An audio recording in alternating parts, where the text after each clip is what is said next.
최근 우리나라에 두 가지 큰 이슈가 있습니다. 바로 기생충과 바이러스입니다. 기생충과 바이러스가 올해 시작하면서 큰 두 가지 이슈로 떠오르고 있습니다.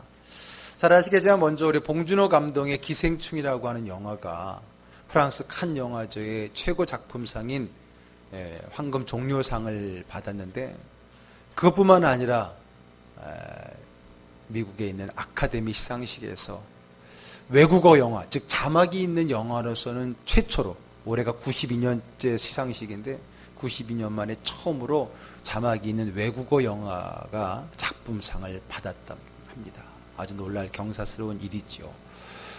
흔히 칸 영화제는 예술성을 판단한 쪽으로 많이 영화를 판단하고, 이 아카데미는 이 작품 대중성을 많이 하는데, 이 두 개를 다 받았다는 것은 결국은 예술성과 대중성을 다 갖고 있다는 거죠. 이 두 개를 다 받았던 것은 유일하게 65년 전에 한 작품밖에 없었답니다. 그러니까 이번 기생충이 그 두 번째였던 그러한 작품으로서 큰 이슈가 되었었습니다. 그리고 또 하나는 여러분들 잘 알다시피 바로 지금 아직도 진행 중인 이 코로나19라고 하는 이 바이러스 문제입니다. 이걸로 큰 어려움을 겪고 있죠. 드디어 어제부로 우리나라 17개국 큰 광역 시도군에 이제는 모두가 다 확진자가 발생하는, 그렇게 돼버렸습니다. 이제는 뭐 청정 지역이 따로 없이 온 나라가 이 바이러스로 채워져 있는 그런 어려운 시국의 상황입니다. 이 기생충과 바이러스, 이 둘의 공통점이 있습니다. 그게 뭘까요? 다 숙주에서 기생하며 살아간다는 거예요. 그 중에 우리는 사람이 숙주가 돼버렸던 거죠. 숙주에서 기생하며 살아가는 거, 이게 바로 기생충과 바이러스의 공통점입니다. 공생이 아닙니다. 공생은 악어와 악어새 같이 서로 공존하는 거예요. 서로에게 유익이 되는 관계는 공생인데, 기생은 뭡니까? 나를 위해서 숙주를 이용하는 거거든요. 철저히. 그러다가 숙주가 병들기도 하고 이렇게 숙주가 죽어나가는 일들이 있는 거, 그게 바로 이 바이러스 아니겠습니까? 특히 눈에 보이지 않는 이 바이러스는요, 더 치명적이죠. 최근에 아프리카 돼지열병, 그리고 지금 코로나, 전에 메르스, 사스, 다 이게 바이러스 아닙니까? 그런데 오늘의 말씀은요, 함께 살자는 공생도 아니고 나만 살자고 하는 기생도 아니라 오히려 상대방을 위해서 내가 죽는, 내가 없어지는 그런 상대를 살리는 희생입니다. 공생도 아니고 기생도 아니고 뭐라고요? 희생의 말씀이 오늘 본문의 말씀입니다. 여러분, 경쟁자라는 단어는, 영어 단어가 뭐예요? 라이벌입니다. 경쟁자, 라이벌이라고 그랬죠. 이 라이벌이라고 하는 이 단어와 같은 어원을 갖고 있는 단어가 강이란 뜻의 리버입니다. 비슷하죠? 라이벌, 리버. 이 같은 어원에서 파생된 단어인데, 자, 이걸 보서라도 이 경쟁자라는 게 뭐냐? 본래 같은 강물을 마시는 사이라라는 거예요. 라이벌은 언제나 같은 강가에 있거든요. 같은 분야, 같은 곳에 있기 때문에 경쟁이 되는 거예요. 다른 데 있으면 경쟁이 되지 않습니다. 동일 분야나 동일 업종에서 경쟁은 나오게 되는 거예요. 여러분, 직장인하고 사업가는 경쟁 관계가 아니잖아요. 정치가하고 소설가는 경쟁 관계가 아니죠. 목회자하고 저 봉준호 감독하고 저 경쟁 관계가 아니잖아요. 왜? 같은 분야, 같은 물을 마시는 사람이 아니기 때문이라는 거예요. 따라서 라이벌 의식이라는 것은요, 항상 같은 강물을 마시는 사람들 사이에서 일어나는 그러한 경쟁심이라고 하는 겁니다. 제가 왜 이런 얘기를 하냐면, 바로 오늘 본문에 등장하는 그 두 사람, 즉 세례 요한과 예수님은 어떤 면에서 본다면 그들은 경쟁 관계에 있다라고 하는 거예요. 이 둘은 라이벌 의식을 갖기에 충분합니다. 그렇지 않겠어요? 왜? 같은 강물에서 세례를 주는 사람들이기 때문에 그렇지 않습니까? 아니, 오히려 여러 조건에서 본다면요, 세례 요한이 예수님보다 더 우위에 있습니다. 여러분, 첫 번째, 출신 배경은 좋습니다. 누가요? 세례 요한이 예수님과 그 당시에 비교를 해본다면 더 우위에 있어요. 첫 번째, 출신 배경이 좋습니다. 예수님은 무슨 출신이에요? 아버지가 목수잖아요. 유다지파의 목수 출신인데, 세례 요한의 아버지는 뭐 하던 사람이에요? 사가랴 제사장이었어요. 제사장이었고 더군다나 사가랴가 지성소에 들어갔었다는 것 보니까 대제사장을 걸쳤던 사람이라는 거예요. 당시에 로마의 속국이긴 하지만은 유대 사회의 이 레위 지파, 특히 제사장 사람들은요, 귀족 취급을 받았던 사람들입니다.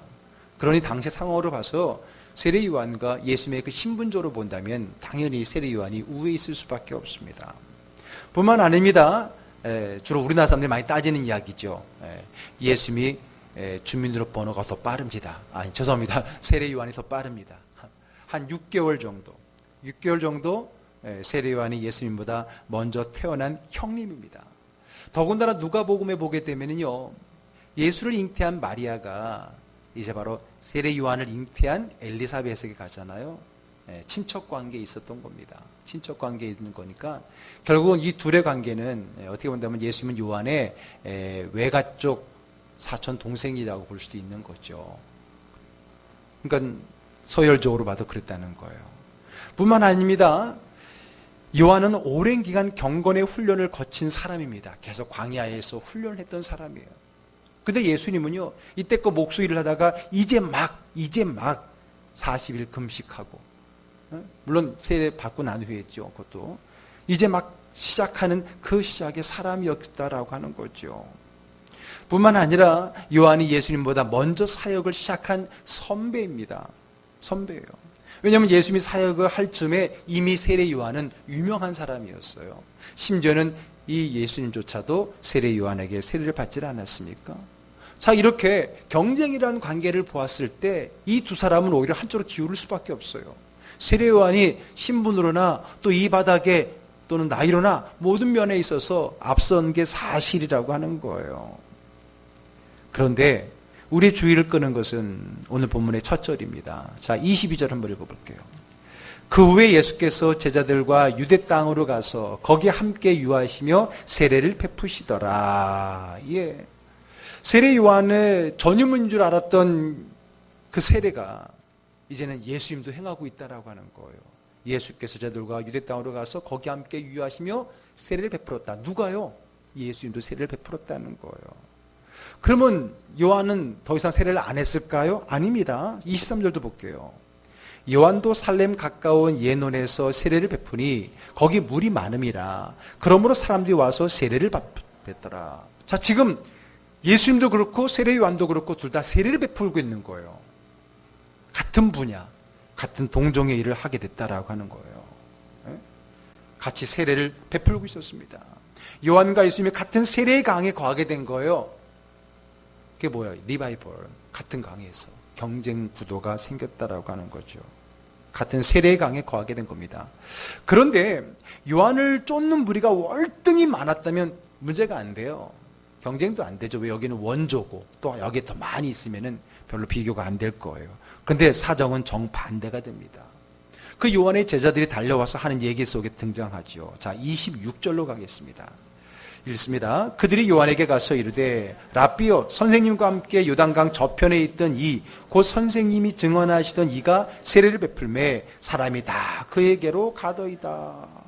자, 처음에는 그랬겠죠. 모든 사람이 예수님께 세례 요한에게 세례를 받고 있었는데 예수가 나타나서 세례를 베풀기 시작하니까 어떻게 됐다고요? 사람들이 예수님께로 갔다는 거예요. 즉 세례 요한을 쫓던 모든 무리들이 하루아침에 예수님에게로 몽땅 가버리고 이쪽 입장에서는 빼앗기고 말했다라는 겁니다. 앞에도 말씀드렸지만 경쟁은 같은 분야라 그랬어요. 같은 물을 마시는 사이에서 문제가 생기는 거예요. 여러분, 우리 식당에 오던 손님이 저 건너편 옷가게 가는 것 때문에 흥분하지 않습니다. 왜? 옷가게와 식당은 같은 업종이 아니기 때문에. 근데 우리 식당 손님이 앞 건너편 식당으로 가기 시작했다 그러면 이거는 문제가 되는 거잖아요. 그렇죠. 왜? 같은 업종이기 때문에 그렇습니다. 옷가게에서 옷 사고 밥은 우리로 와서 먹을 수 있지만은 앞에 식당 가서 밥 먹은 사람이 바로 우리 식당 가서 밥을 먹지는 않을 거잖아요. 그러니까 경쟁이 되는 거잖아요. 그러나 제자들이 그 보고를 들은 요한이 우리 손님 뺏겼다 그런 감정이 아니라는 거죠. 오히려 그의 대답은 우리를 놀라게 합니다. 자, 28절 읽어보겠습니다. 내가 말한 바 나는 그리스도가 아니요 그의 앞에 보내심을 받은 자라고 한 것을 증언할 자는 너희니라. 그 말을 했더니 그래? 우리 전략을 다시 짜야 되겠는데 좀 간판을 새로 걸고 너희들 나가서 좀 홍보도 좀 하고 좀 이렇게 세례물을 좀 깨끗한 물로 바꿔보고,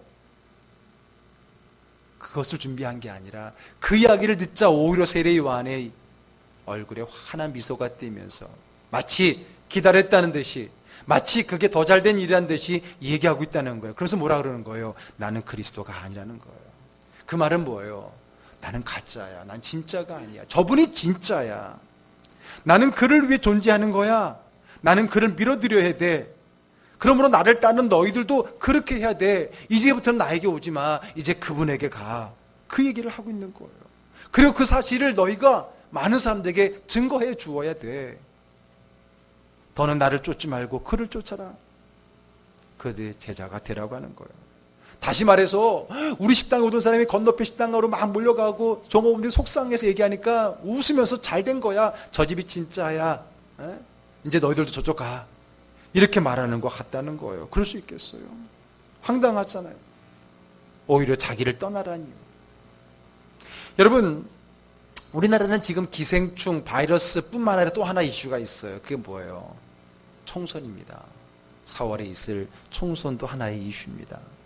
그래서 우리는 TV에서, 그리고 벌써부터 현수막, 건물마다 큰 현수막을 통해서 서로 자기를 드러내고 있잖아요.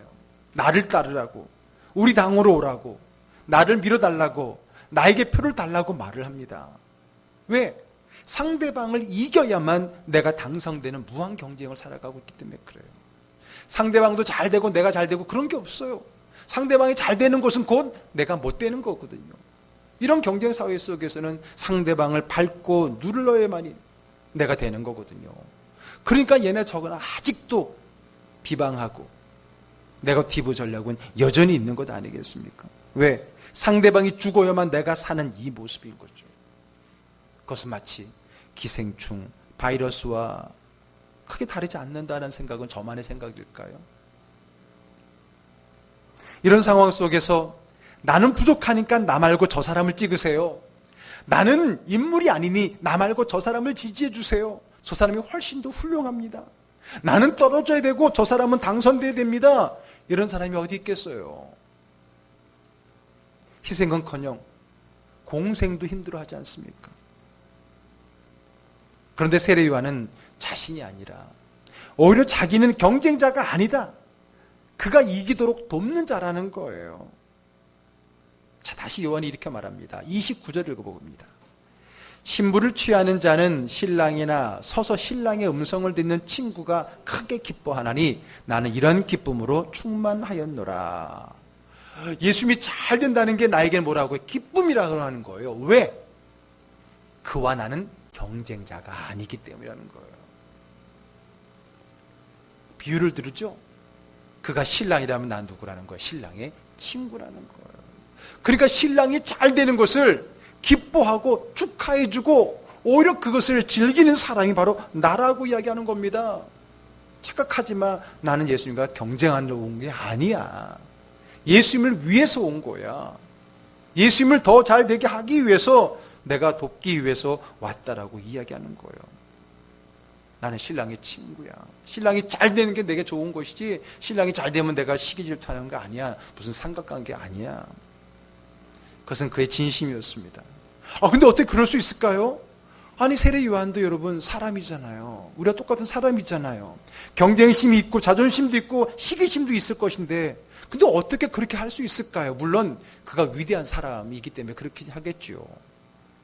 하지만 무엇보다도 그렇게 할 수 있는 것은 단순한 인격적 성숙만이 아닌 거예요. 뭔가 그가 가지고 있는 그 가치관이 있기 때문인 거예요. 뭔가 있기 때문에 그런 것 아니겠어요? 그게 뭘까요? 바로 예수님과 나는 경쟁 상대가 아니라는 것을 알았기 때문에 이게 중요한 겁니다. 예수님과 내가 경쟁 상대가 아니라는 걸 알았다는 거예요. 예수님은 뭐예요? 하나님의 아들이에요. 진리라는 거예요. 진리는 경쟁 대상이 아닙니다. 다른 말로 할까요? 진리는 타협의 대상이 아닙니다. 진리는 절대 수용해야 될 삶의 목표이지 그건 경쟁 대상이 아니고 타협의 대상이 아닙니다. 이것을 요한은 알았기 때문에 우리말로 저는 배알도 없나? 자기보다 후배고 나이도 물론 6개월이지만 어리고 한참 후배고 그런데도 불구하고 쉽게 자리를 내주고 내려와? 아마 모르는 사람들 쉽게 얘기할 수 있을 거고요. 어쩌면 그걸 모르는 제자들은요, 조금 더 흥분해서, 아니, 우리 스승은 왜 이렇게 그냥, 그런 것도 없지? 막 독사의 자식들아 할 때는 굉장히 야성이 있어 보이는데, 어떻게 예수님 앞에서는 이렇게 순한 양처럼 이렇게 변해버리지? 어쩌면 그것 때문에 실망할 수도 있었을지 몰라요. 그러나 그렇지 않다는 거죠. 자, 우리 마지막 절 읽어볼게요. 그는 흥하여야 하겠고 나는 쇠하여야 하리라 하니라. 여러분, 현대인 성경은 좀 더 실감나게 표현해 줬어요. 그분은 점점 번영해야 하고 나는 점점 쇠퇴해진다. 그냥 흥하고 쇠퇴하는 게 아니라 점점점이라는 표를 다른 성경들 많이 이렇게 표현을 하고 있어요. 여러분, 이런 마음이 들잖아요. 이왕이면 나도 잘 되고 상대방도 잘 됐으면 좋겠다. 그렇잖아요. 공생이잖아요. 윈윈.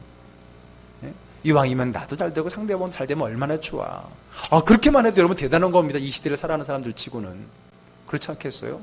아까도 말했지만 이 시대는 솔직히 공생보다는 기생 쪽이 더 많다 그랬잖아요. 그런데 오늘 그는 기생은커녕 공생도 아니고 뭐예요? 희생이잖아요.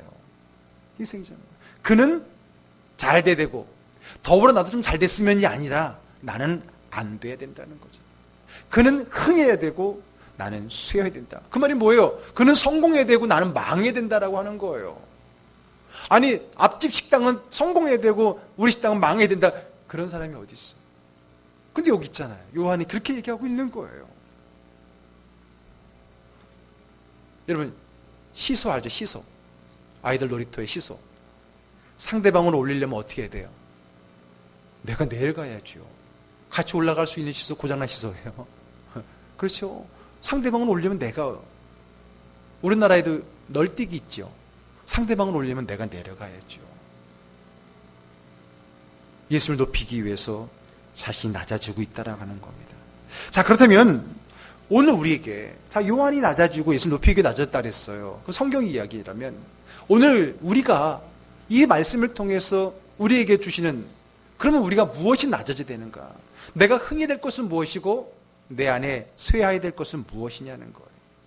우리는 무엇이 흥하기 위해서 무엇을 쇠하는 쪽으로 살아야 되느냐는 거예요. 첫 번째는요, 먼저 나와 예수님을 이야기하는 겁니다. 요한과 예수님은 곧 나와 예수님을 얘기하는 거잖아요. 그러면 그 중에 누가 쇠해야 되고 누가 흥해야 됩니까? 여러분들이 흥하고 예수님이 쇠해야 되는 거예요? 물론 예수님께서는 그렇게 하셨어요. 우리를 살리기 위해서 그분이 죽으셨어요. 그러나 그분을 믿는 우리의 삶에 있어서는 어떻게 돼요? 내가 죽고 예수님이 살아야 되는 거예요. 아멘? 내가 죽고 예수님이 사는 거예요. 갈라디아서 2장 20절 우리 앞부분만 한번 읽어볼게요. 내가 그리스도와 함께 십자가에 못 박혔나니 그런즉 이제는 내가 사는 것이 아니요 오직 내 안에 그리스도께서 사시는 것이라. 이제 내가 사는 것은 내 안에 그리스도께서 사시는 거다.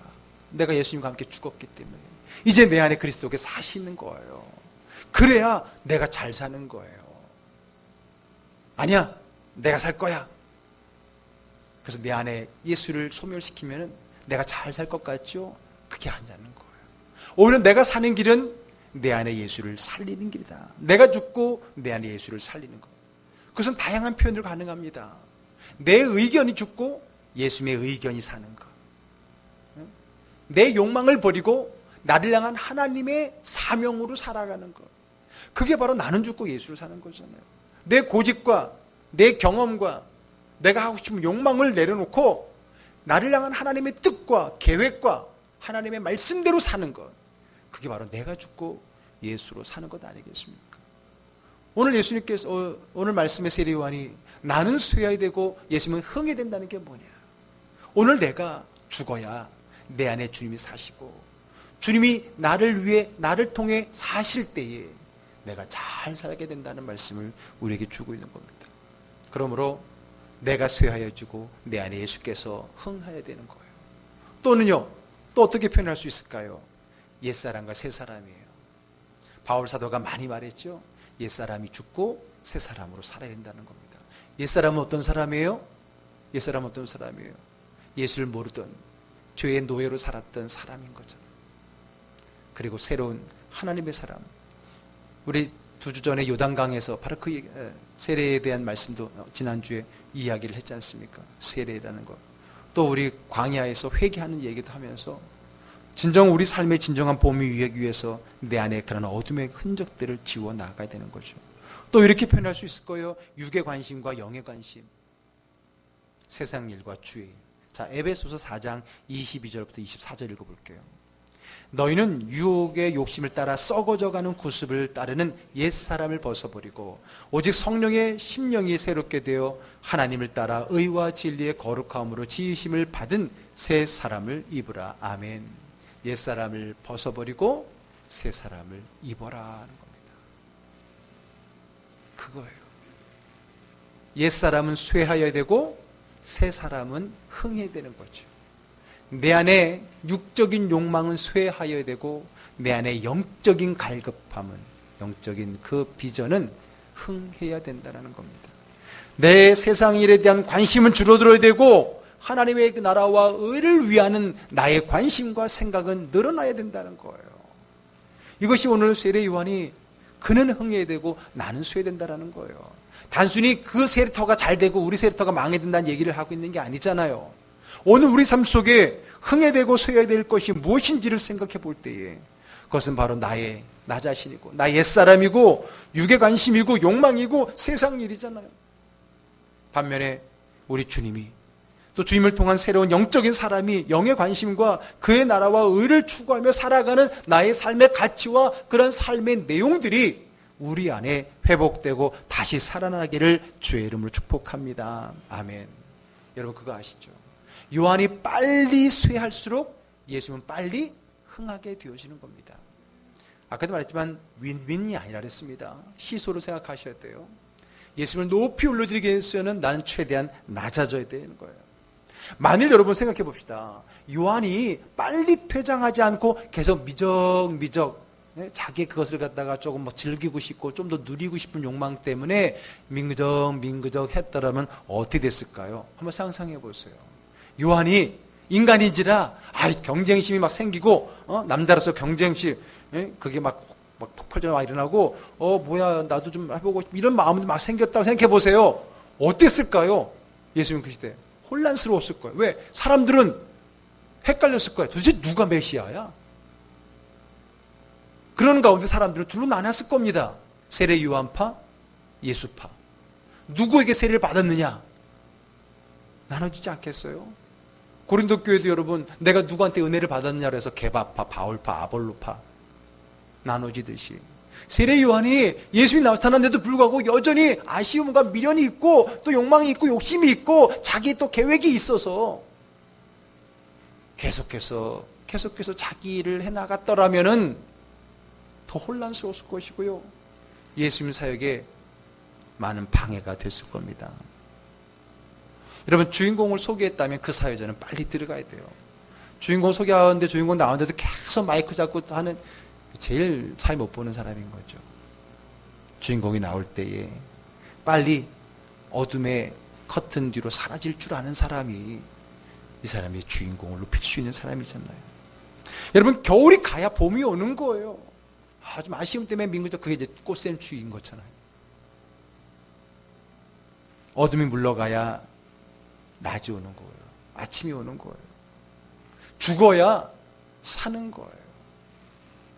그렇다면 여러분들 우리 마음에 그렇잖아요. 솔직히 우리는 다 잘 되길 바란다는 마음 속에 하나님의 일도 잘 되길 바라고 내 일도 잘 되길 바라고 내 계획도 잘 되고 하나님의 계획도 잘 되고 이러면 얼마나 좋을까요? 아니 그럴 수 있다면 그런 가치가 있다면 그렇게 되겠죠. 그런데 여러분 많은 경우에 있어서는요 시소와 같아요. 여러분들이 버릴 때에 세워지게 되고 죽을 때에 살고 포기할 때 얻게 되는 이 영적 진리를 우리가 많이 보잖아요. 예수님의 가르침도 보게 되면 그래서 역설적인 게 많잖아요. 살고자 하면 죽고 죽고자 하면 사는 것도 있고요. 버리면 오히려 생기는 거고요. 자기를 낮추면 높여주시는 거고요. 이게 영적 진리예요. 왜? 두 가지가 함께 공존할 수 없는 이치거든요. 낮과 밤이 동시에 있을 수 없듯이 빛과 어둠이 동시에 존재할 수 없듯이 그러려면 여러분 무엇을 쇠해야 되고 무엇을 흥하게 될 것인가? 아쉽고 미련이 있더라도 우리는 과감하게 내려놓아야 될 것이 무엇인가를 결정해야 돼요. 그렇지 않으면 성경은 늘 우리가 얘기하듯이 차지도 뜨겁지도 않고 이것도 저것도 아니고 양다리 걸치고 있는 그러한 미지근한 신앙으로 살아가는 거고, 그게 바로 우리가 올해의 표를 잡았던 그것을 넘어가는, 한 걸음도 나아가자라고 하면서 한 발을 떼는 그런 말씀에 위압되는 거잖아요. 여러분들이 버려야 될 건 뭡니까? 그를 붙들고 있으면 붙들고 있을수록 우리의 겨울은, 우리의 봄은 빨리 오지 않는다는 거예요. 그것을 붙들고 있을수록 아침은 더뎌지는 것이고요, 봄은 더뎌지려는 거라는 겁니다. 요한복음 12장 24절 읽어보겠습니다. 내가 진실로 너희에게 이르노니 한 알의 밀이 땅에 떨어져 죽지 아니하면 한 알 그대로 있고 죽으면 많은 열매를 맺느니라. 아멘. 죽으면 많은 열매를 맺죠. 아깝다고 그 꽁꽁 그 씨앗이 땅속에서 묻혀지고 그 땅을 향해서 뿌리를 뻗지 못한다면, 죽지 않는다면, 썩지 않는다면 그거는 불발탄하고 똑같은 거죠. 열매를 맺을 수가 없는 겁니다. 열매를 맺기 위해서는 결국은 죽어야 되는 거예요. 뭔가를 포기해야 되고요, 뭔가를 내려놓아야 돼요. 여러분 그 욕심 내려놔야 돼요. 그나마 그래도 영적인 것도 잘 됐으면 좋겠어라는 마음을 갖는 것은 기특하기는 하지만은 그런 마음으로 우리 신앙이 성숙될 수는 없다는 거예요. 그런 마음으로 한 발 내딜 수 있는 동기가 되고 그런 마음이 되지만 그것만으로는 안 됩니다. 과감하게 내려놓고 포기하고 죽일 줄 알아야 돼요. 어떻게 여러분 세상 일 다 하면서 믿음도 좋기를 원해요? 어떻게 자기가 하고 싶은 거 다 하면서 내 신앙이 성숙하기를 원해요? 그런 진리는 없습니다. 그건 진리가 아니라 욕심이지요. 거짓인 것입니다. 그런 거예요. 여러분 예수 믿고 손해 안 보려고 하면 그건 나쁜 겁니다. 그건 진리가 아닙니다. 아니 어떻게 예수님께서 예수 믿으면 손해 안 본다고 말씀하셨어요? 물론 그것은 궁극적인 승리를 얘기한 것이지, 오히려 예수님께서는 제자들을 세상에 보내실 때 내가 너희를 보내는 것이 마치 양을 이리 가운데 보내는 것 같다 그랬어요. 너희들이 분명히 나로 말미암아 핍박을 받을 거라 그랬어요. 왜 핍박을 두려워하세요? 왜 내 것을 내려놓는 걸 두려워하세요? 그거 다 하면서 하려니까 신앙생활이 늘 그 모양이고 거기에 머물러 있는 거예요. 점점 회개를 강조하고 포기를 강조하고 헌신을 강조하는 메시지를 싫어합니다. 그저 복받으란 얘기, 잘하고 있다는 얘기, 또 문화적인 이야기, 인문학적인 이야기, 좀 더 화려한 언어, 그런데 마음 뺏겨서 신앙생활하는 거, 거기 한계를 극복해내야 돼요. 그것이 우리로 하여금 올해 우리의 표처럼 한 걸음 더 나아가지 못하게 하고 있는 거예요. 우리는 죽을 게 있고 쇠할 게 있고 버려야 될 것이 있고 잊혀져야 할 것이 있다는 거예요. 그게 바로 오늘 설의 요한을 통해서 우리에게 주시는 나는 쇠하여야 하리라는 말씀이라고 하는 겁니다. 한 알의 밀이 땅에 떨어져 죽지 않으면 열매가 맺지 않는 거예요. 왜 내 신앙에 열매가 없습니까? 왜냐하면 죽지 않아서 그런 거예요. 죽지 않아서 그런 거예요.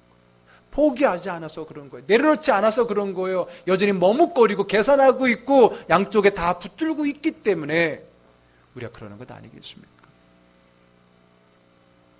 그렇다고 여러분 요한이 완전히 쇠하해졌어요? 물론 그랬어요. 어떻게 해요? 제자들 다 뺏겼죠. 죄송합니다. 뺏긴 게 아니라 다 가보냈잖아요. 제자도 없는 초라한 사람이 됐어요. 결국엔 헤로드 왕에게 죽임을 당합니다. 그가 말대로 쇠하여졌어요. 그러나 그거야 쇠해진 겁니까? 아닙니다. 오히려 그는 높아진 거예요. 예수님께서 그를 향하여 사람이 낳은 사람 중에서 이보다 큰 자가 없었다라고 말합니다. 이제 이번 달 말씀을 정리하겠습니다. 우리는 지금 봄이 오는 길목인 2월달을 보내고 있습니다. 우리는 겨울이 가고 봄이 오기를 기다립니다.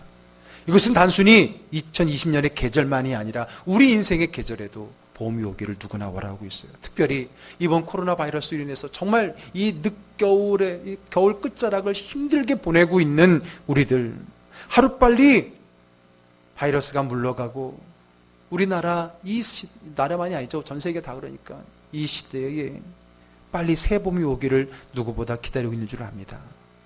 그러기 위해서 우리는 그 봄의 전령사, 봄을 앞당기고 봄이 오기 위해서 기꺼이 겨울과 함께 자신을 버렸던 요한처럼 우리도 자신을 버리고 내 안에 오직 예수만이 사실 수 있도록 그 자리를 내어드려야 될 줄로 분명히 믿습니다. 그래요. 우리는 버려야 돼요.